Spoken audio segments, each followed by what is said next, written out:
हनुमान सीता संदेश पाई जेतेबेले लंकागढ़ को जाइछंती किछि फलमूल खाइबा अशोक वन को प्रवेश करछंती।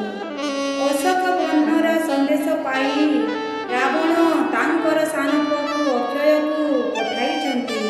तो अक्षय आसी हनुमान सह युद्ध करी तार मृत्यु हो जाइछि।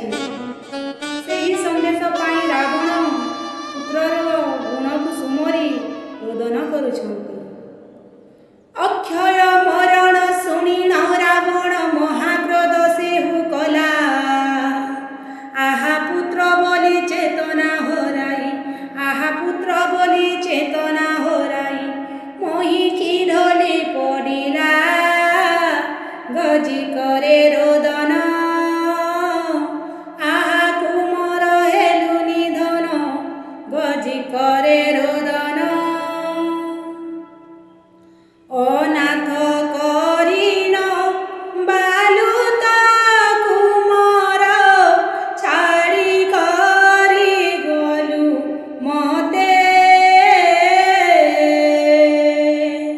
छारनी लक्षण बानर हस्तरे बध तु हेलु के मते।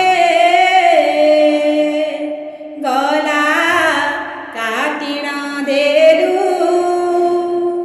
मते अनाथ करिण गलु।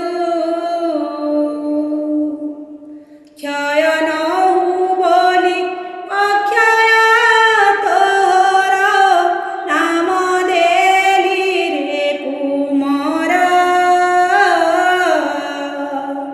एबे जमपुर गलु तु के मते नहेला मते गोचर। आहा कुमर मोर तते नाश कला कपि छार। तो आगे मुहीन मलिया रे बोला तुम आगे नाश गलु। शोक समुद्र रे मो बेला बुडाई विनाश तु